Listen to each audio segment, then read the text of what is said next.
De partout où vous nous suivez, Madame, Monsieur, bienvenue dans votre émission Club Plus. Le plaisir est pour moi de vous la présenter.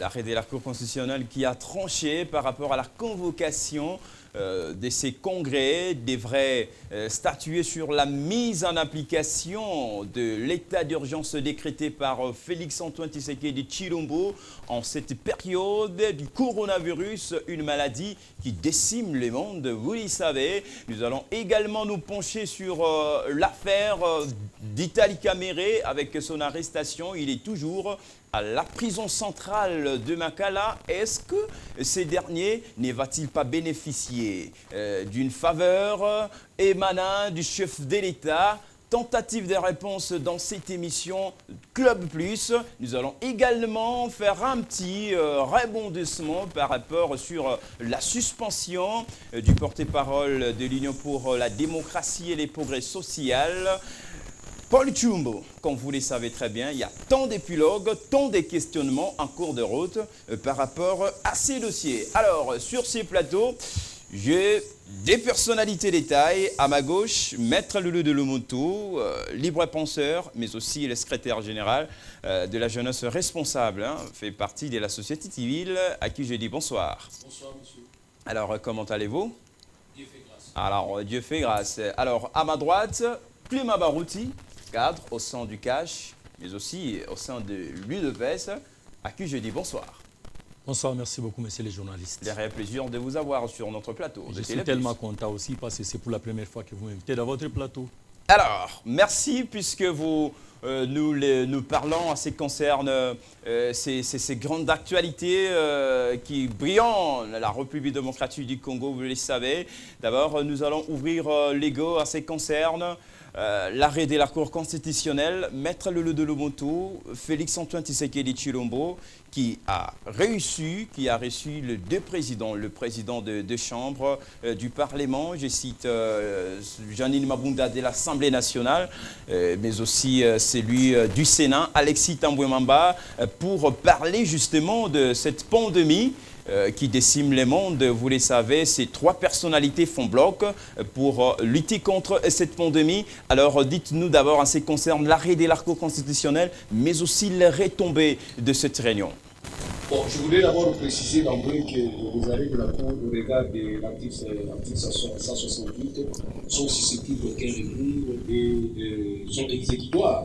Ils sont obligatoires et s'imposent au pouvoir public et aussi à toutes les autorités administratives, juridictions civiles, militaires et civiles en particulier. Alors ici, à ce niveau-là, moi je ne peux pas commencer déjà à me plaindre s'il y a une plainte ou soit à chercher à corriger s'il y a à corriger.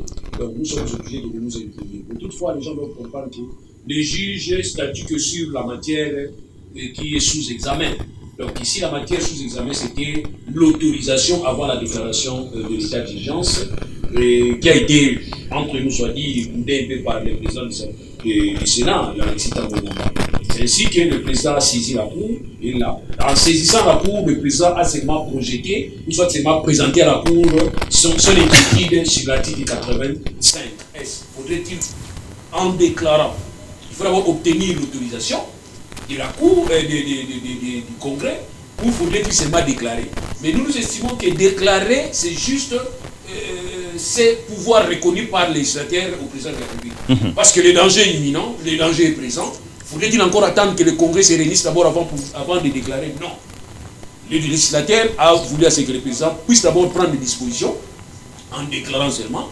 Et aussi, nous avons l'article 119.2 qui aussi exige à ce que le Congrès se réunisse pour permettre à ce que le Congrès puisse, n'est-ce pas, c'est un peu de voir les mesures telles que prises par l'exécutif, et enfin, renvoyer ces mesures, adopter les mesures, et les renvoyer auprès du président de la République pour que le président puisse promulguer, et enfin, d'envoyer au niveau de la Cour constitutionnelle pour que celle-ci, n'est-ce pas, puisse voir s'il y a dérogation de la loi. Ici, les gens doivent comprendre que le législateur a seulement voulu faire intervenir tous les trois pouvoirs que nous avons. Nous avons le pouvoir exécutif, nous avons le pouvoir judiciaire et nous avons le pouvoir exécutif, judiciaire, législatif. Voilà. Donc pour dire, les trois pouvoirs doivent se mettre en harmonie, en musique, et pour que la décision de la programmation de la déclaration de, pas déclaration, mais la promulgation, n'est-ce pas, de l'état d'urgence soit effective que si ces trois pouvoirs se sont impliqués. Alors, est-ce que le président du Sénat et sa collègue de l'Assemblée nationale avaient-ils fait mention, n'est-ce pas, de toutes ces dispositions où ils sont allés vite en besogne, en fait, en proclamant, si on peut le dire, en convoquant les congrès? Est-ce qu'ils ont, ces derniers, avaient-ils consulté d'abord la Constitution de la République avant d'arriver dans cette démarche? Regarde, ce qui est important, il faut savoir qu'ici, au regard de l'article 85, il y a concertation. C'est entre le Premier ministre et les deux présidents de chambre. Ils se concertent ensemble avec les présidents de la République pour faire voir les dangers imminents et pour faire voir qu'il y a un problème sanitaire qui dérange pas seulement la RDC, c'est presque tout le monde, l'humanité même entière, est secouée. Donc par rapport à ça, on n'a pas besoin de leur dessiner ce qui se passe au monde. Ils ont vu ça. D'ailleurs, je vous apprends que même si le président du Sénat, c'était les premiers à fuir. C'était juste à l'ouverture de la session, le 15. Et tout la moussière, ils sont partis. Donc pour dire qu'ils savent les dangers. Raison pour laquelle la loi... Et ces dangers, c'est lesquels? Explication. C'est le Covid-19. Et je t'apprends que ça prend que les vieux. Alors, il n'y avait pas moyen d'organiser les congrès, d'autant plus que les Covid est là, puisqu'on interdit les rassemblements de plus de 20 personnes. Non, nous ne devons pas aller jusqu'au bout, être extrémistes. Si le législateur a interdit pour que l'exécutif puisse avoir plein pouvoir pendant cette période et que ces pouvoirs soient contrôlés, c'est justement pour ne pas arriver à ces stades. Comment est-ce que vous allez interdire l'autre pouvoir d'exercer? Donc c'est une décision impopulaire tout court. Comment devez-vous se permettre d'interdire le congrès de se réunir? Or, le congrès, c'est le pouvoir législatif. Or, vous savez que nous avons ce principe de l'indépendance du pouvoir. Et c'est prévu, l'article a prévu même que les deux chambres peuvent convoquer leur session. Et ici, on dit que les congrès doivent se réunir, article 219, doit se réunir. Alors, je ne vois pas qui peut intervenir pour dire que les congrès ne se réunissent pas. Alors, celui-là, je vais poser la question sur quelle base? Vous allez me dire que c'est des périodes exceptionnelles, oui. C'est la raison pour laquelle on doit vous contrôler. Vous qui prenez les décisions, on ne doit pas vous laisser seul prendre des décisions. C'est la raison pour laquelle le législateur, dans son esprit, a voulu vous faire participer, vous tous. Mais comment vous allez vous permettre de vous dire que les autres ne doivent pas se réunir? Non. Vous devrez laisser les autres se réunir, en prenant des mesures pour permettre à ce que la conscience ne soit pas violée. Prenons l'exemple des Français. Vous avez vu les Français comment ils se comportent. Parce que les Français ont leur culture. Si vous... Bien, parce que nous faisons aussi les droits comparés. Et si vous essayez un peu de comparer les droits français et notre droit, vous allez remarquer, nous sommes tellement proches. Parce que nous utilisons ce même système semi-présidentiel. Là-bas, à l'article 16, ils donnent le pouvoir, l'article français. L'article français, hein? Donne le pouvoir, le plein pouvoir au président. Les mesures d'application par rapport à une crise. Ils donnent soit le pouvoir, à l'article 16, au président de prendre des initiatives, ou carrément, l'article 36 recommande à ce que le Parlement aussi puisse adopter pour permettre à ce que le juge administratif, c'est le juge de la liberté individuelle, n'est-ce pas, puisse contrôler la légalité et la continuité des actes pris par l'exécutif. Voilà comment ça se passe ailleurs. Pourquoi est-ce que nous sommes que là pour copier ce qui est mauvais? Copier aussi ce qui est bon pour l'intérêt de tout le monde. Donc ici, l'esprit c'est quoi? De ne pas permettre à ce que les gouvernements seuls prennent des dispositions, prennent des décisions sans associer les autres. Et qui, en moins, il faudrait comprendre qu'ils ont l'indépendance et aussi il y a ce que nous appelons la complémentarité. Très bien, une très belle mise au point de ces libres penseurs, Loulou de Lumoto. À vous, Clément Barouti, alors qu'est-ce qui devrait être fait normalement avant de convoquer les 10 congrès déjà échoués, si on peut le dire, car la Cour constitutionnelle a tranché. Alors, selon vous, qu'est-ce qui devrait être fait normalement? Est-ce que ce n'est pas une décision impopulaire de la part du président du Sénat et sa collègue de l'Assemblée nationale, Janine Mabouda? Oui, je tiens d'abord à vous remercier pour votre invitation. Et je devais normalement me présenter aussi. Et je n'ai pas fait le droit comme Maître Loulou. Je suis un politologue, mais au moins nous avons quelques notions de droit. Je crois que Maître Loulou a bien dit que les arrêts de la Cour étaient indiscutables. Donc, à mon avis... Les arrêts de la Cour sont inattaquables. Inattaquables. Ouais. Donc, à mon avis, on ne peut pas passer beaucoup de temps ici à parler sur une situation qui a déjà trouvé solution. Vous comprenez? Parce qu'en vrai dire, les Congolais ont créé des lois, nous avons voté des lois, les lois ont été promulguées, nous devons accepter d'être ligotés par la loi. Ce n'est pas à nous de ligoter la loi. C'est ça aussi un état de droit. Ce n'est pas à nous de ligoter la loi, alors à qui? Donc ici... Qui sont censés ligoter la loi, concrètement? Lorsque vous dites là, vous faites allusion à quoi concrètement? Non. Là, je suis en train de parler dans un état dictatorial et dans un état démocratique. Dans un état dictatorial, les hommes créent des lois, mais eux-mêmes ligotent encore la loi. Donc la loi ne fonctionne pas, la loi ne vit pas. Mais en démocratie, nous devons accepter tous d'être ligotés par la loi. Cela veut dire quoi? Les arrêts de la Cour, tous, nous sommes dans l'obligation d'accepter parce que c'est le respect de la loi qu'on a promis. Et vous saluez cette démarche de la Cour constitutionnelle? Je tiens à vous dire que c'est inattaquable ce que vous venez de dire tout à l'heure. Vous comprenez un peu ça? Donc là, je tiens vraiment à vous signaler. Je vous ai dit au départ, je n'ai pas fait les droits. J'ai au moins quelques notions de droit.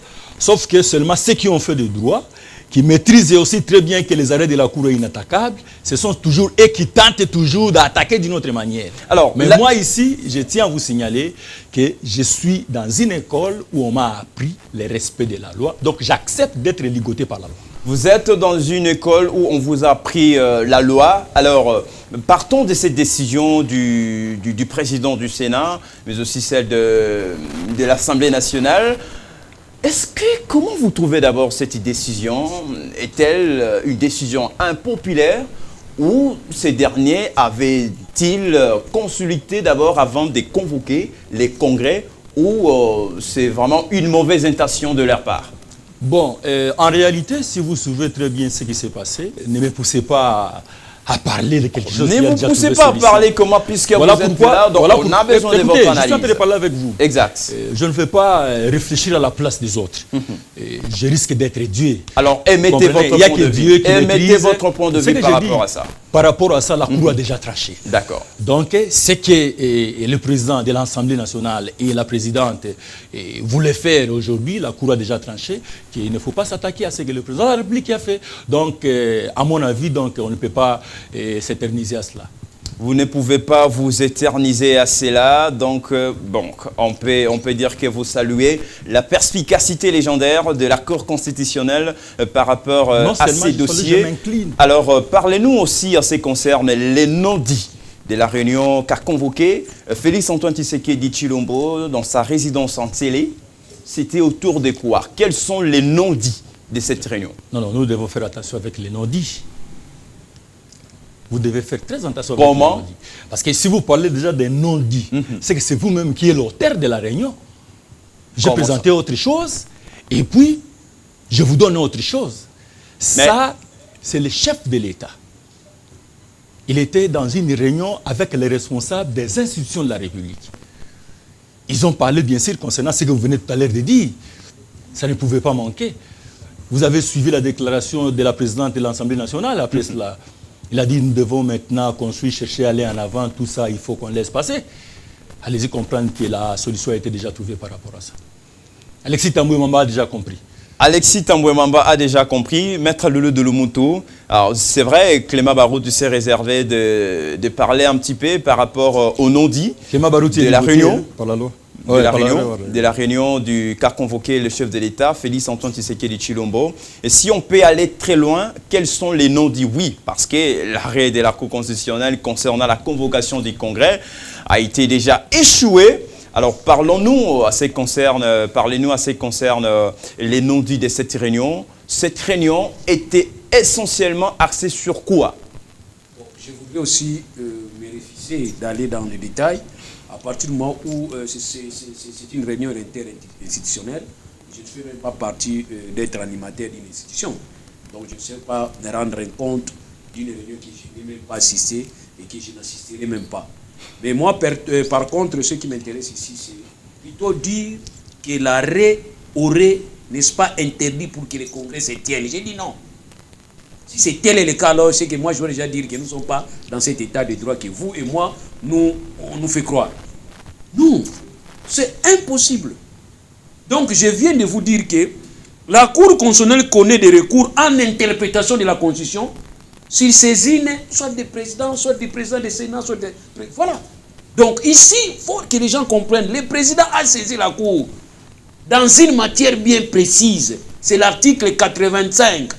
On devrait poser à la Cour la question de savoir, est-ce le président a-t-il le droit de déclarer l'état d'urgence au regard de l'article 85 tout en exigeant à ce que le président demande l'autorisation avant de déclarer. Ça, nous disons non.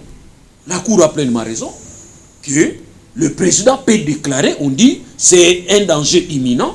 Le président ne peut pas commencer à se permettre à attendre à ce que le Congrès se tienne avant qu'il puisse déclarer. Non. Vous avez vu comment est-ce que partout ça s'est passé. Nous n'avons pas vu le Congrès se réunir avant que leur président puisse déclarer l'état d'urgence. Non.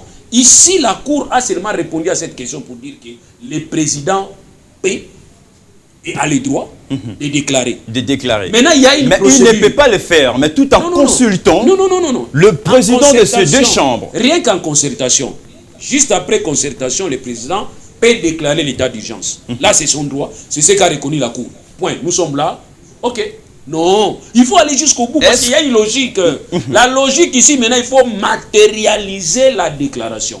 Pour matérialiser la déclaration, il y a maintenant un processus. Il faut d'abord que les mesures telles que prises, qui va nous gouverner pendant cet état d'urgence, d'abord doit être avec une certaine nécessité, doit avoir la motivation, doit être proportionnel. Pourquoi? Il faudrait qu'il y ait une nécessité. La nécessité, c'est le danger que nous avons, le Covid-19. C'est ça la nécessité. La motivation. Mais quand vous dites que les gens ne viennent pas à Gombe, vous ne savez pas que c'est une façon d'enfreindre la loi. Mais or, aujourd'hui, c'est autorisé. Parce que nous sommes dans un état d'urgence, le pouvoir public, l'État et l'exécutif peuvent vous interdire de ne pas aller à Gombe.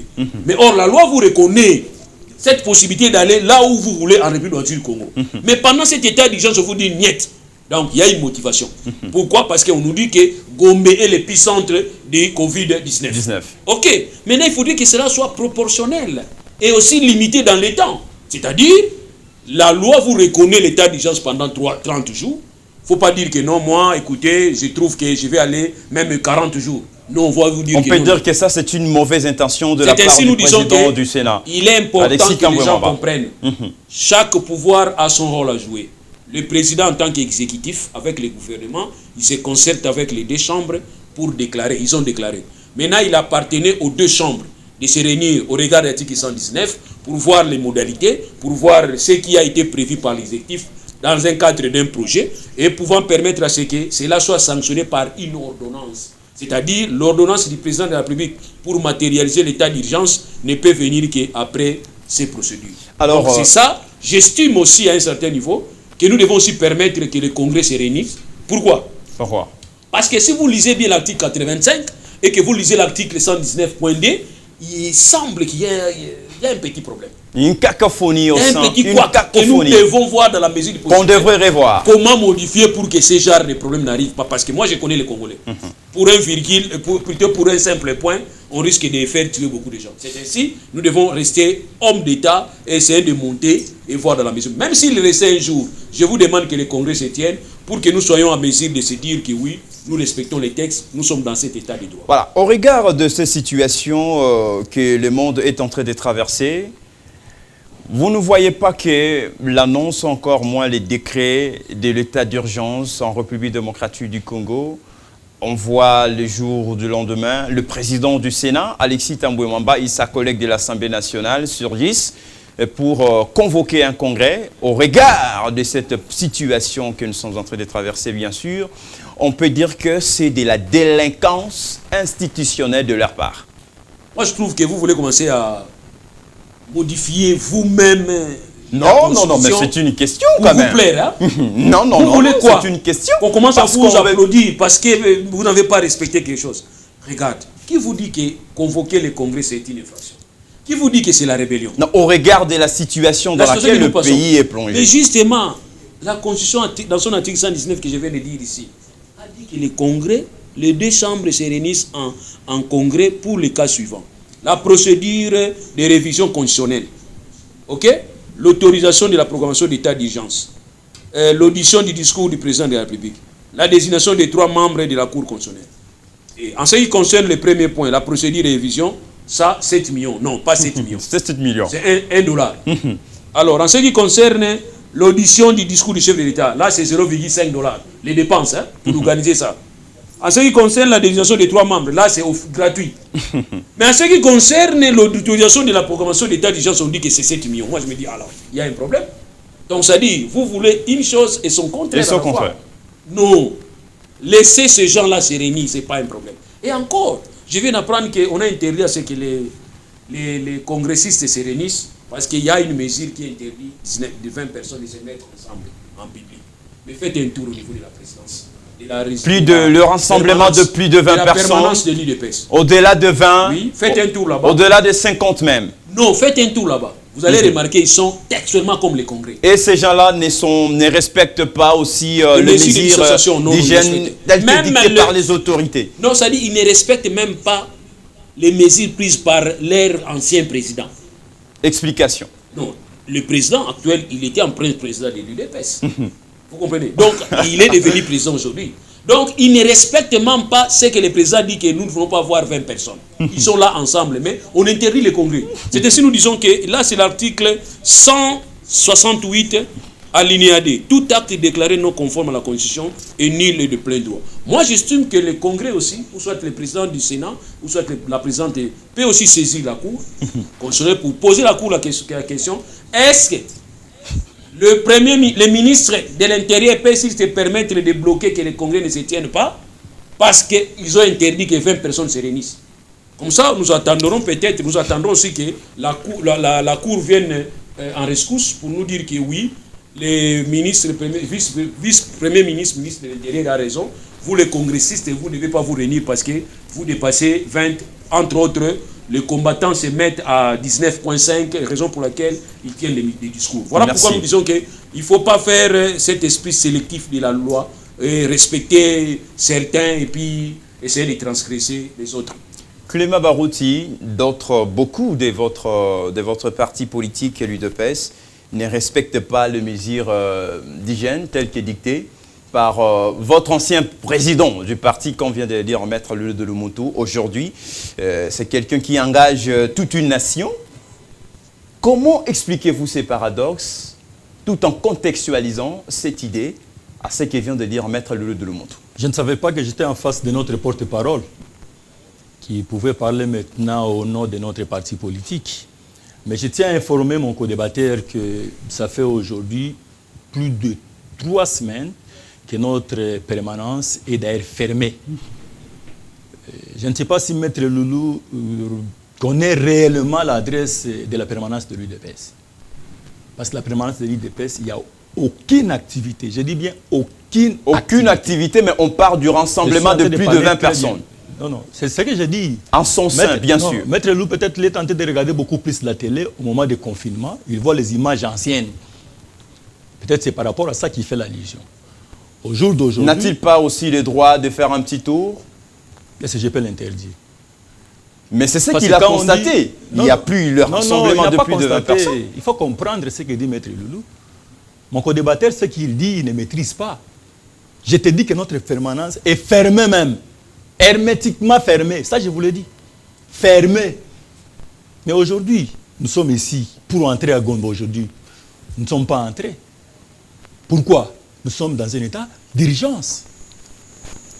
Vous comprenez? Donc, l'UDPS, c'est un parti politique respectueux des tests. Je tiens à informer mon co-débatteur qui est en ce qui concerne notre permanence. Il est passé à côté de la plaque. En tout cas, je ne sais pas là où il est allé pour vous dire que... Il s'est référé aux anciennes images de l'UDPS. Moi, je vous dis, j'ai un bureau là-bas, dans notre permanence.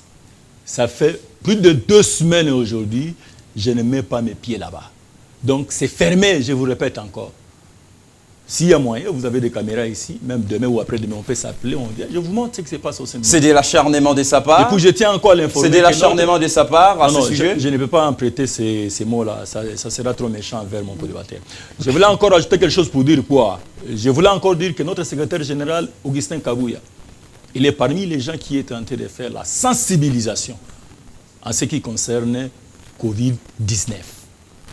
Il était parti voir les militaires, il est en train de faire des marches par-ci, par-là, Donc, on est en train de distribuer les désinfectants. Donc, nous sommes en train de suivre la décision du chef de respecter d'ailleurs. Je vous ai dit ici, nous sommes esclaves de la loi, étant donné qu'on a accepté l'état des droits. On devait accepter d'être esclave de la loi. Esclave de la loi, mais aussi un climat omniposant de menaces, de tiraillements qui s'observent au sein du parti, alors que vous êtes en train de dire que l'UDPS est un parti respectueux des lois, des textes. On ne sait pas comment faites-vous allusion par rapport à ça. Je ne sais pas pourquoi vous À quoi faites-vous allusion? Non, c'est que vous devez comprendre. Et là, je voulais vraiment m'adresser surtout à mon co-débatteur. Et l'élite de notre pays, ils doivent comprendre que nous devons tous faire un effort de comprendre que s'habituer d'abord avec la démocratie. L'inanimisme de la Deuxième République est révolu. Cela veut dire quoi? Un seul individu donne une position, tous nous rangeons derrière. Vous comprenez? Ça, c'était normal au temps des partis-États. Mais chez nous, il y a la démocratie. Il est normal aussi que les dirigeants puissent prendre des positions divergentes, voire même contradictoires. Parce qu'il y a la démocratie. Mais à la fin des comptes, la proposition qui passera, c'est la proposition de la majorité. Donc, il ne faut pas voir si les gens, il y a un peu de contradiction, voir qu'il n'y a pas la démocratie. Non, c'est ça d'ailleurs qui fait vivre la démocratie. Alors justement, puisque vous avez ouvert cette brèche, parlez-nous concrètement les phénomènes, appelons ça comme ça, qui sévit au sein du parti, c'est celui de la suspension de votre porte-parole, Paul Tshilombo. À quoi consiste cette suspension de ce grand homme au sein de votre parti politique? Voilà, la politique, pour le faire, il faut la politique de la Sénat. Donc, il faut comprendre ce que vous êtes en train de faire, en réalité, premièrement. Et par rapport à la décision qui a activé sa suspension, la hiérarchie avait pris une position, surtout par rapport, je n'aime pas trop parler, par rapport à l'état actuel, ce qui se passe au 4e rue. Donc, la hiérarchie du parti... On peut dire que l'arrestation arbitraire ou comment l'arrestation procédurale? Là, moi, je ne maîtrise pas. Peut-être Maître vous direz si l'arrestation du chef, donc, je dirais, le directeur du cabinet, Vital Kamerhe. L'UDPS que vous vous réservez d'en parler. Le président Vital Kamerhe étant notre allié, il a un problème à la justice. Les partis nous ont interdit de prendre position par rapport à cela. De prendre une position par rapport à ça. Et surtout encore, le dossier est en cours. Et vous trouvez que c'est une bonne idée? En justice. Et vous trouvez que c'est une bonne idée, ça? Vous comprenez? Mais je vous dis, les dossiers déjà en justice, vous allez mettre quoi? Mais n'empêche... Nous, notre position dans d'argumenter sur ça. Non. Écoutez, je vous ai dit ici, les dirigeants peuvent prendre des dispositions, soit des propositions divergentes. Mais la proposition qui passera, c'est la proposition de la majorité. Et si la majorité dit déjà que c'est ça la position que nous allons prendre, même si vous n'avez pas accepté au départ, parce que c'est la loi de la majorité, vous êtes dans l'obligation de vous soumettre. C'était une position que le président Aïe avait donnée. Étant donné que vous êtes au sein du parti, vous êtes dans l'obligation de suivre. Donc, puisque vous êtes des subalternes, vous devez suivre tout ordre qui vous sera donné. Ce n'est pas l'ordre vos autorités, par la hiérarchie, même si c'est faux. Non, là, je vois que j'ai un grand travail à faire aujourd'hui au plateau pour expliquer encore ce que c'est la démocratie. Je tiens tout à l'heure de vous dire comment ça, mais c'est clair ça. J'évolue. Je comprends ce que vous dites. D'après vous, vous pensez que c'est Kaboun lui-même qui a pris cette décision. En démocratie, le président, ce qui représente les structures, ce ne sont que des porte-paroles. Je vous ai dit ici au départ, il y a une discussion. Après une discussion, c'est la loi de la majorité qui va passer. Et cette loi de la majorité ne sera pas lancée par tout le monde. C'est votre représentant maintenant qui va parler. Et il parle au nom. Avez-vous référé au statut du parti pour suspendre Paul Tshilombo? Ou c'était comment? Ou c'était une mauvaise intention de la part du président Jean-Marc Kabound Aïe, le président Aïe, Jean-Marc Kabound et son porte-parole, je dirais son secrétaire Aïe, Augustin Kabouya, puisque vous citez leur nom sur ce plateau? Parmi les causes qui poussent à suspension, ça n'a rien à voir avec des problèmes privés. Donc, les problèmes qu'il oppose au dossier de l'arrestation de Vital Kamerhe. Justement ça, parce que le parti a dit nous devons rester neutres par rapport à cela. Et il a dénoncé le mal. Et comment vous l'avez jugé si mal? Si vous pouvez me rappeler le mal qu'il a dénoncé. Kabound, qui serait à la base de cette affaire de l'arrestation de Vital Kamerhe. Ça c'est... Selon certaines explications. S'il vous plaît, vous êtes un journaliste de l'investigation. Exact. Je vous respecte beaucoup. Ne me poussez pas à entrer dans ça. Mais, croyez-moi, ce n'est pas Kabound qui est la justice. Ce n'est pas Kabound qui a fait la justice. L'intoxication. On parle de l'intoxication. Il intoxique qui? Les magistrats actuels. Papa Oyebi, magistrat 4e rue. Les gens même perdent de passer au niveau de 4e rue. Et vous allez intoxiquer comment? Allez suivre ce qui se passe là-bas, vous allez comprendre. Donc, il ne faut pas présenter à la face du monde que notre justice est en train d'être intoxiquée. Actuellement, la justice congolaise est en train d'être acclamée par beaucoup de gens. Donc, laissez Kabound tranquille dans ces dossiers. Maître Lolo de Lomonto, le sujet de l'UDPS, c'est un sujet qui fait couler beaucoup d'encre et salive à travers le monde. Maintenant qu'on parle de la pandémie du coronavirus, il y a aussi un autre effet qui vient de s'ajouter, celui de la suspension de son porte-parole au sein du parti, je cite, Paul Tshilombo. Alors, vous, en tant que quelqu'un, je dirais, vécu aussi tout ce qui s'est passé au sein de l'UDPS, c'est parce que vous êtes aussi, je dirais, pas militant, mais plutôt, les mots m'échappent, mais vous êtes aussi quelqu'un qui soutenait aussi les actions de ces partis sous les défunts présidents, le docteur Etienne Tshisekedi Tshilombo, le docteur Etienne Tshisekedi. Alors, l'allure où on voit les choses, où vont les choses, comment vous voyez l'avenir de ces partis historiques? L'UDPS, aujourd'hui, il y a mésattente, cacophonie au sein de ces partis. Par là, on peut dire que c'est de la léthargie ou comment? Explication. Regarde, ce qui est important, je suis plus sympathisant de l'UDPS parce que nous étions tous les étudiants quand l'UDPS a commencé sa lutte. Et nous avons vraiment adhéré parce que nous voulions voir les changements à cette époque.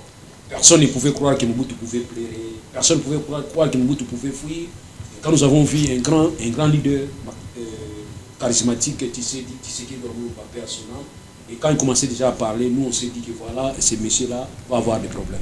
Mais au contraire, il nous a inculqué cette façon de voir la chose. Raison pour laquelle je suis très reconnaissant pour vous dire que c'est un grand homme. Vous savez, moi je m'attendais à cette réponse, la réponse de Clément Barouti, pour m'envoyer même aller me promener, parce que je me rappelle, nous avons fait ces débats avec lui. Je lui ai demandé qu'il me donne seulement les statuts de l'UDPS. Vous savez ce qu'il m'a dit poliment? Il a refusé poliment en m'envoyant au niveau du ministère de l'Intérieur. Jusqu'au jour d'aujourd'hui, vous allez remarquer que c'est l'actualité. C'est toujours le même problème. Oui, tantôt nous allons parler du respect des droits, la démocratie, nous allons parler de l'état des droits, mais nous ignorons, il y a des éléments, petits éléments, mais importants dans la démocratie. Le respect, n'est-ce pas, des statuts d'un parti politique. S'il faut définir les partis politiques, c'est l'ensemble de personnes ayant la vision, la même politique, et qui désirent prendre le pouvoir pour diriger, selon les doctrines. Ou soit ceux qui ont le pouvoir voudraient bien garder le pouvoir pour continuer à diriger. Prenons par exemple de l'ANC. Aujourd'hui, Mandela est décédé, mais aujourd'hui, l'ANC est toujours au pouvoir. Mais vous m'avez posé la question de l'avenir de l'UDPS. Mais ça sera contraire avec l'ANC. Pourquoi? Parce qu'ils ont toujours tendance à prendre les individus et coller avec les partis. C'est ça le vrai problème. Vous vous rendez compte que quand nous avons dit, le chef de l'État a eu la chance, le président de l'UDPS a eu la chance d'accéder à la magistrature suprême. Donc il a 5 ans. Nous avons dit qu'étant donné qu'il a 5 ans, on lui donne 5 ans, un grand mandat. Mais il avait un petit mandat et qui a déjà exercé une année. Il restait avec 4 ans au niveau du parti UDPS. Donc s'il accepte en prêtant serment comme président de la République avec le grand mandat, il a 5 ans, ça veut dire tout simplement dire qu'au niveau du parti, il y a empêchement définitif. Il ne va plus rentrer là-bas. Pourquoi ne pas songer que le président est incapable de rentrer pour devenir président du parti, étant donné qu'il a déjà un grand mandat de 5 ans, pourquoi ne pas organiser les congrès? Nous avons dit, et c'était à ce moment-là, j'ai demandé les statuts.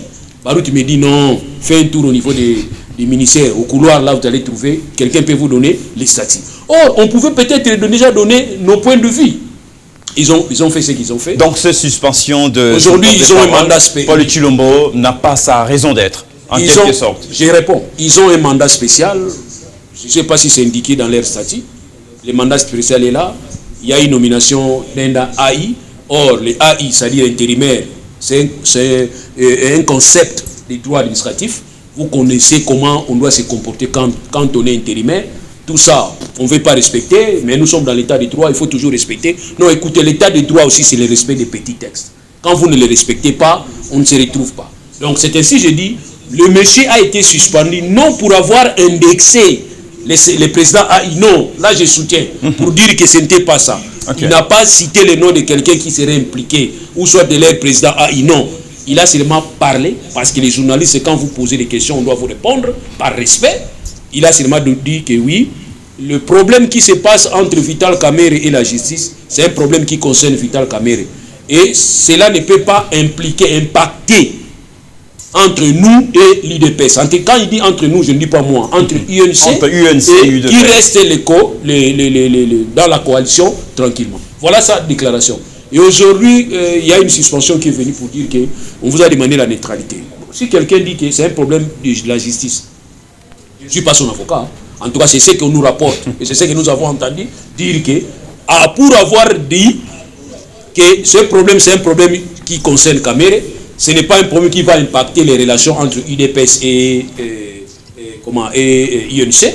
Si c'est ça, ce n'est pas ça la neutralité. Maintenant, moi, je me pose moi-même la question. Parce que Barout vient de renvoyer pour nous dire que tous ces gens-là qui sont derrière là-bas, leur permanence qui est hermétiquement fermée, ce ne sont pas des l'UDPS. Mais c'est leur stratégie. Commune de Ngalema, il y a même des drapeaux, ils disent que ce n'est pas les gens de l'UDPS. Vous n'avez pas entendu ça? Nous avons entendu. Mais c'est la même base qui aurait demandé à ce qu'on puisse retirer la signature. Donc pour dire que nous savons ces réponses, nous allons toujours en avoir. C'est ainsi que je voudrais aussi interpeller l'adjoint le commissaire provincial de Kinshasa. Donc, c'est vous qui ne faites pas le travail. Là, je m'adresse à vous. C'est vous qui ne faites pas le travail. Comment ça? Parce que quand... Mais ici, on a toute la rue de Kinshasa. Non, c'est lui qui ne fait pas son travail. Ici, je suis réconforté. M. Barout vient de me confirmer que tous ces gens qui se réunissent derrière la parcelle de leur permanence, parce que la permanence est hermétiquement fermée... C'est plus de 100 personnes. Non, ils sont 100, 200. Ce ne sont pas les membres non combattants qui respectent l'état de droit, qui respectent les mesures des chefs de l'État. Ce ne sont pas les combattants de l'UDPS, comme d'habitude. Donc, je ne sais pas qui, mais en tout cas, moi, je vais les respecter. Quand je vois ces gens-là se réunir, souvent, ils parlent pour le compte et au nom de l'UDPS. Alors, aujourd'hui, l'UDPS doit quand même prendre une position pour dire que tous ceux qui se réunissent derrière notre par permanence, vous n'êtes pas nos membres, parce que nos membres, ce sont ceux-là qui respectent les mesures telles que prises par le chef de l'État. Voilà ce que moi je... Est-ce que vous ne trouvez pas que c'est de la léthargie des autorités mises en place au sein de l'UDPS? Non. Ils sont là, ils sont en train de travailler. Laissez les autorités de l'UDPS en train de travailler. Ici, c'est seulement question de voir des positions. Donc dès lors qu'il y a un acte posé pour le compte de l'UDPS, celui qui est habilité à prendre une décision doit s'exprimer pour dire que voilà, je suis contre tel comportement, voilà, je suis... C'est aussi ça éduquer la masse. Sinon, ne pas le faire, moi je crois peut-être, c'est une façon de faire comme la politique d'Autriche. Vous voyez l'Autriche, cet oiseau-là, en cas de problème, il prend sa tête, il foule sous la sable, plutôt sous le sol. Alors moi, c'est ce que nous devons éviter. C'est ainsi, moi, je demande à ce qu'on puisse prendre des dispositions et qu'on puisse commencer à respecter les gens. Et quelque part, que notre ministre de l'Intérieur ne puisse pas quand même interdire le congrès pour dire que non, écoutez, le congrès, c'est plus de 500 personnes, on a interdit les renseignements de 20 personnes. Écoutez. Ça, c'est quand même un pouvoir qui revient non à lui. C'est un pouvoir, en tout cas, d'un pouvoir, parmi les 3 pouvoirs que nous avons, il y a l'indépendance, que 3 pouvoirs travaillent calmement. Mais ici, un ministre de l'Intérieur va interdire tout un congrès, tout un pouvoir législatif. Moi, je me pose des questions. Nous sommes dans quel État? Supposons des droits ou État des droits? Merci, belle mise au point de ces grands hommes, de ces libres penseurs, Maître Lulu de Lomoto. Alors, Clément Barout, je reviens à vous. Alors, aujourd'hui, on parle de la suspension de Paul Tshilombo. Alors, dites-nous, où serait passé le secrétaire général adjoint de l'UDPS, je cite, Guy Bao. Si aujourd'hui vous faites allusion, bon, que les faits qui opposent Paul Tshilombo, c'est parce qu'il a pu dénoncer encore moins et mettre un point de vue par rapport au dossier de Vital Kamerhe. Alors, quelle est maintenant la problématique avec celui du secrétaire général adjoint de l'UDPS, Guy Bao? Merci pour la question, je vais répondre. Je voulais d'abord rectifier ce que vient de dire Maître Loulou de Lomont. Je ne peux pas dire que ce sont des mensonges, mais Maître Loulou n'a pas l'information. Merci. Je sais que Maître Loulou n'habite pas Limité, mais il travaille à Limité. Il connaît comment les parcelles de Limité, il connaît comment les cadastres au niveau des Limité se comportent. Cela veut dire quoi? Derrière la permanence de l'IDPS, il y a une autre parcelle. C'est les Palous. S'il n'est pas informé. C'est les Palous, ça? Non, je vous dis s'il y a une parcelle derrière la permanence de l'IDPS. Oh. Maître, vous êtes limité. S'il vous plaît, laissez-moi le temps de parler. Vous avez parlé, je ne dis pas que vous avez parlé des mensonges, mais sauf que vous n'avez pas l'information. Mais dommage que vous n'avez pas l'information. Il ne faut pas incriminer Palou. S'il vous plaît, maître. Il ne faut pas incriminer. Je suis en train de vous aider. Allez-y. Un conseil que je peux vous donner, avant de parler de quelque chose, il faut d'abord s'informer sur la chose. Avant de parler de l'UDPS, informe-toi sur l'UDPS. Derrière la parcelle de l'UDPS, il y a une parcelle. Palou. Et cette parcelle, c'est le Palou qui est derrière nous. Donc là, il a une c'est une parcelle, une habitation. Ouais. Non, il n'a pas l'information. Mais comment il connaît la parcelle du Palou là-bas? 10e rue. Vous savez, vous me poussez même à poser la question à Maître Loulou si la permanence de l'UDPS est dans malheureusement, c'est moi qui suis censé poser des questions et non vous. C'est ce que j'ai dit. Il parle déjà de 10e rue, nous ne sommes pas en 10e rue. Tu comprends maintenant qu'il ne connaît pas l'adresse de l'UDPS? Ce qu'il dit là sont des faussetés. L'UDPS n'est pas au niveau de 10e rue. Sont des faussetés, maître de Lomont. L'UDPS sont des faussetés, c'est que vous êtes en train de dire. Il parle déjà de 10e rue. Content. Je sais comment il agit. Il parle déjà de 10e rue. Et lorsqu'il parle, il fait mention. La permanence de l'UDPS ne se retrouve pas au niveau de 10e rue. Donc lui parle d'une autre permanence. Donc qui vous dit l'ancienne permanence. Il parle. Lui-même sait ce qu'il dit. La permanence de l'UDPS se trouve au niveau de 11e. Et la vraie adresse du parti, 11e rue. Ce n'est pas au niveau de 10e. Là déjà, il ne comprend presque pas. Et je suis Maître Loulou en disant ici qu'il était sympathisant de l'UDPS. Pourquoi il ne peut pas dire la vérité? Même des fois, celui qui les connaît mieux que moi. Maître Loulou, c'est un ancien président de la Ligue des jeunes de PRP. Le président de Laurent de Mouzé. Comment il peut dire des choses devant même la personne qui le maîtrise la reconstruction du peuple. Donc, je tiens à informer à Maître Loulou, il doit apprendre à respecter les téléspectateurs, à dire au moins la vérité. Non, il n'a pas respecté les téléspectateurs. C'est un ancien président. Sur base de quoi? C'est un ancien président de la Ligue des jeunes de PRP, les partis de quand j'étais étudiant. Même quand il était étudiant, bien sûr, il n'a même pas fait l'allusion à ça. Non, j'ai parlé de cette époque. Merci beaucoup. Mais il n'a même pas fait l'allusion à ça. Donc, j'étais en train juste d'arranger. Vous venez tout à l'heure de me parler en ce qui concerne Guy Bao. L'affaire Guy Bao, c'est quoi? Parce que c'est comme si je suis venu me justifier ici par rapport au... Non, puisque vous êtes cadre au sein du parti. Est-ce que dans toute organisation... Au-delà de ça, vous êtes aussi cadre au sein du CACH. Dans toute organisation, comme on a dit, il y a des règlements que nous sommes obligés, censés respecter. Le problème avec Guy Bao, c'est quoi? Parce que vous avez posé la question, je vais quand même vous éclairer pour que l'opinion comprenne. Donc, le CGA Guy Bao, son problème est qu'il était tenté de multiplier des voyages. Vous comprenez? Bandundu, Bakongo, sans que la hiérarchie reçoive les rapports de tout ce qu'il fait. Donc on ne maîtrisait, la hiérarchie ne maîtrisait, donc l'exécutif ne maîtrisait pas réellement ce qu'il faisait. Est-ce que ce n'est pas pour une affaire qui l'oppose à Augustin Kabouya? Il n'y a que vous qui maîtrisez, moi je ne... Comment ça, mais je ne maîtrise pas ça. C'est vous qui êtes censé répondre à cette question. Si vous parlez qu'il y a un problème avec... D'autant plus que vous êtes dans les sillages du parti. Maintenant, c'est ce que moi je vous dis. Même la motivation de sensibilisation, c'est ce que je viens de vous dire. Vous multipliez des déplacements. Vous multipliez des activités. Mais la hiérarchie dont vous êtes en train de travailler n'est pas informée par rapport à tout ce que vous êtes en train de faire. C'est ce que dit le statut du parti? Effectivement. Et vous condamnez cela? Ça se passe même partout. Non, moi je ne fais que respecter. Je vous ai dit que je suis ligoté par la loi. Moi là que vous me voyez. Par rapport à ce que Maître Loulou a dit là, parler des problèmes des AI, tout ça, c'est ce que j'ai dit, mon co-débatteur, je dois comprendre. Il doit comprendre quelque chose. L'UDPS, c'est un parti respectueux des tests. Il m'a posé la question de savoir si je peux lui amener les statuts du de parti. notre- Non, tu Oui, m'as oui. déjà indiqué quelque part. Mais je vous ai déjà indiqué. Allez vérifier quelque part. Allez vérifier Je ne sais quelque pas, part. je ne sais Il n'y a pas. pas lieu de donner ça ici. La constitution Allez qu'il quelque a, part la pour en constitution avoir. qu'il a, c'est la République qui lui a donné ça. Maître Lou, c'est un chercheur. Vous comprenez? Donc, nous, on ne distribue pas les statuts du parti. Si tu as besoin, tu passes au bureau. Je lui ai donné l'adresse. Parce qu'il n'a même pas maîtrisé l'adresse de la permanence. Que le chef de l'État, avant d'accéder à la magistrature suprême, il était encore président du parti. Il a légué le mandat spécial. Je dis bien, ce n'est pas seulement un mandat. C'est un mandat spécial. Si vous allez me poser la question de savoir spécial pourquoi, je vais y entrer, mais vous n'avez pas encore posé ça. Oui. Donc ici, je suis à... Comment? C'est prévu. Non. Écoutez, je suis en train d'évoluer. Allez-y, allez-y, allez-y. Donc, le président de la République, le président de mon parti, c'est lui qui a légué. À l'époque, il était encore président du parti. Le mandat spécial au secrétaire général, à commation.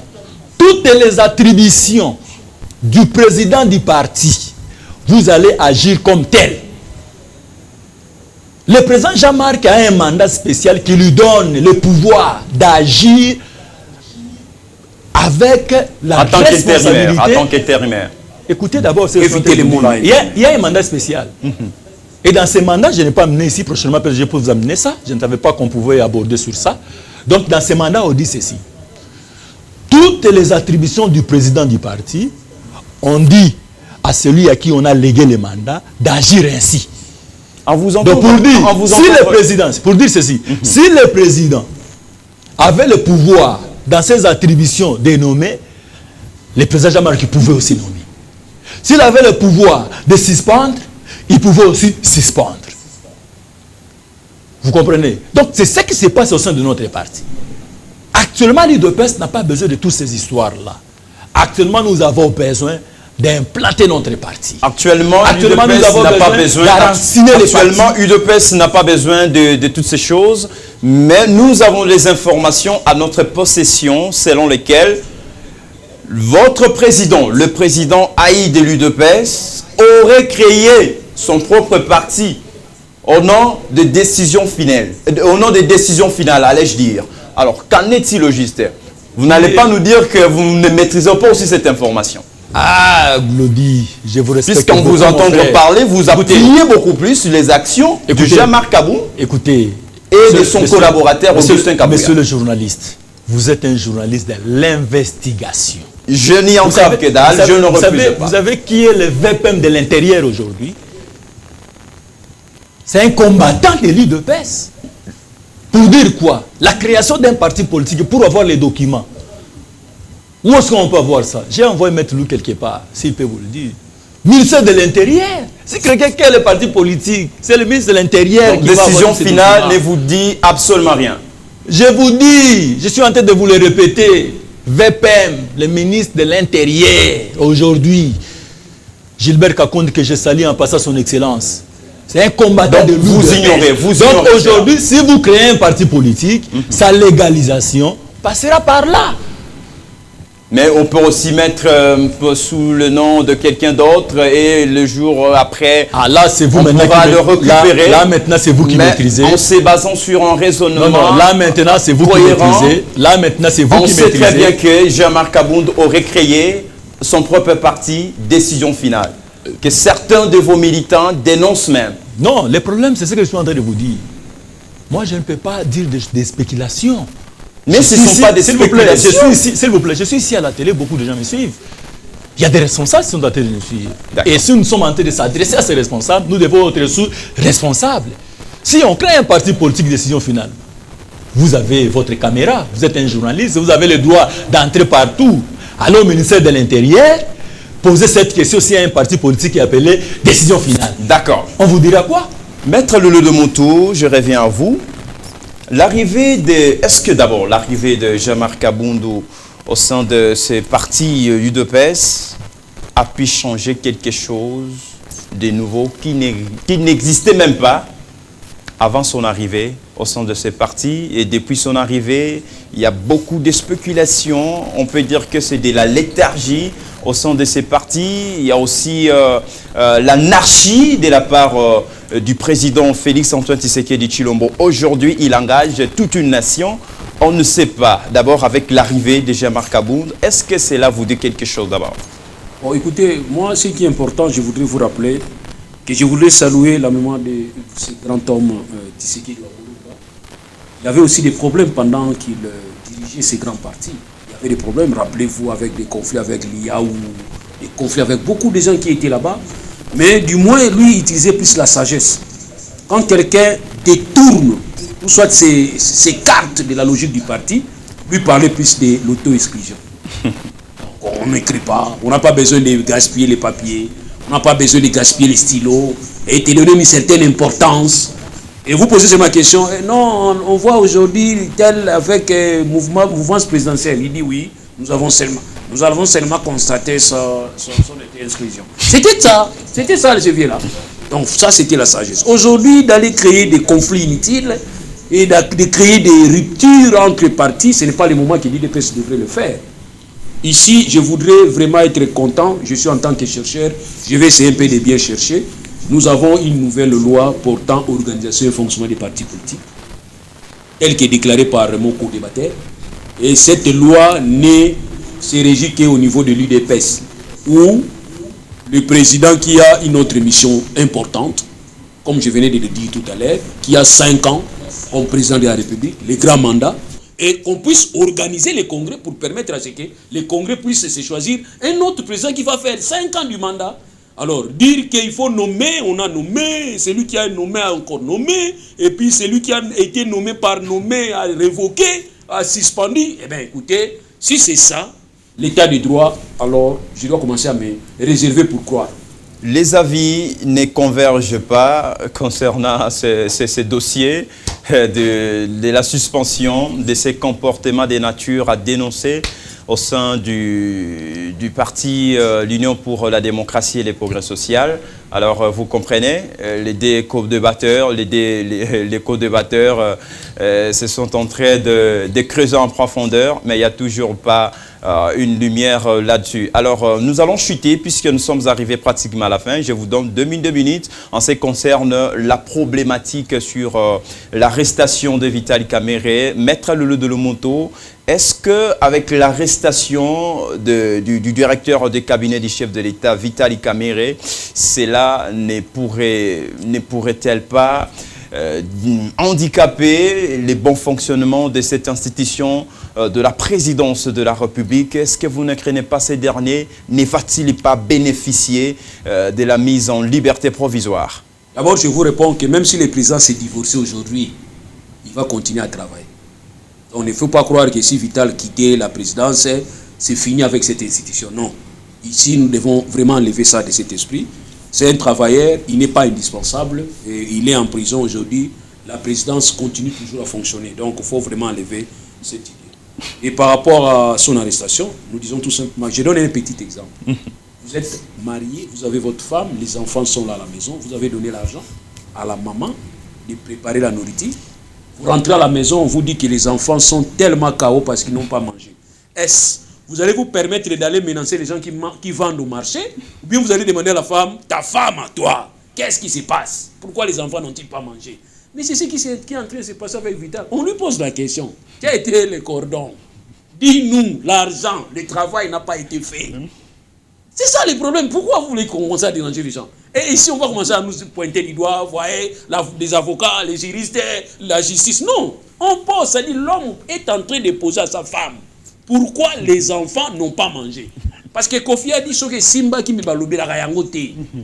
S'il y avait réussite, et qu'il y avait des maisons de militaires, et qu'il y avait des gratte-ciel, et puis ce qu'on vous construit là, ce n'est pas des sautes moutons. Il faut aller en Côte d'Ivoire. En Côte d'Ivoire, il faut aller voir. Il faut aller voir. Là, c'est un pont au-dessus d'une voie. Ce n'est même pas ça. On devrait avoir une rivière. Tu vois un boulevard. On devrait avoir des rivières pour qu'on construise des ponts. On ne peut pas comprendre. Alors maintenant, il répond seulement. Il a le courage de répondre, il assume. En ce qui concerne son arrestation, ça répondait à une logique que les gens ne vous disent pas. Ici, je voudrais préciser. l'identité est douteuse. Ok? L'adresse est méconnue, c'est-à-dire inconnue. Là, c'est l'article 27. Même si l'infraction est moins de 6 mois, on vous arrête. Mise aux arrêts provisoires. Pourquoi? Parce que vous pouvez fuir. Même si l'infraction est petite, on peut toujours fuir. Mais or, le parquet est en train de rechercher l'infraction, il t'a arrêté. On te pose la question, identité, je n'en ai pas. L'adresse, inconnue. Là, le parquet t'arrête, mandat d'arrêt provisoire. Mais par rapport à Vital, il ne faut pas appliquer l'article 27. On doit appliquer l'article 28 qui dispose. Si toutes les conditions sont réunies, entre autres, l'infraction est plus de 6 mois. D'accord. Les détournements, si c'est combien de millions là, c'est 20 ans. C'est de 5 à 20 ans. D'accord. Ok, l'infraction est plus de 6 mois. Donc, il y a des indices sérieux de culpabilité à charge de Vital Kamerhe. On pose la question, oui, c'était toi, exact. oui, toi. On te pose la question, maman, les enfants n'ont pas mangé. Tu vois, c'était facile. Il faut répondre seulement. Clément Barouti, alors dites-nous en ce qui concerne l'arrestation de Vital Kamerhe. Je ne sais pas, vous êtes cadre au sein de l'UDPS et comment vous avez jugé cette démarche de la justice congolaise? Non, je vous ai dit par rapport au président Vital Kamerhe que j'ai respecté beaucoup, nous devons laisser la justice continuer son parcours normalement. Je me réserve, je n'ai pas le droit d'intervenir par rapport à ces dossiers.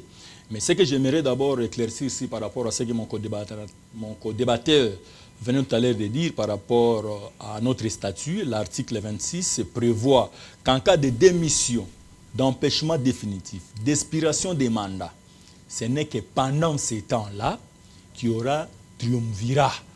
Le président de CEP, le secrétaire général et le président des conventions. Ils vont se mettre ensemble pour diriger. Mais dans notre cas, parmi les éléments cités, il n'y a pas la démission, il n'y a pas l'empêchement définitif, il n'y a pas l'expiration des mandats. Mais nous sommes dans un cas un peu spécial. Voilà pourquoi il y a eu le mandat spécial pour résoudre à ces problèmes. Vous comprenez? Mais ce que je voulais aussi répondre, parce qu'il y a une question que vous avez posée à Maître Loulou, c'est à moi normalement que vous devez poser. 30 secondes, 30 secondes. Qu'est-ce que Jean-Marc Kaboundi a fait depuis qu'il est à la tête de l'UDPS? 30 secondes. C'est grâce à Jean-Marc Kaboundi qu'il y a eu l'organisation des congrès extraordinaires qui a fait que le président Félix Antoine Tshisekedi soit élu le président du parti. Et c'est grâce à ce tonus-là qui a fait que nous avons aujourd'hui le président de la République. J'ai entendu encore mon co-débatteur qui a dit qu'il a trouvé de l'UDPS ceci. Ce sont des situations qu'on a trouvées au sein du parti. Je crois que la justice s'est déjà réveillée. Il y aura bientôt une solution par rapport à ça.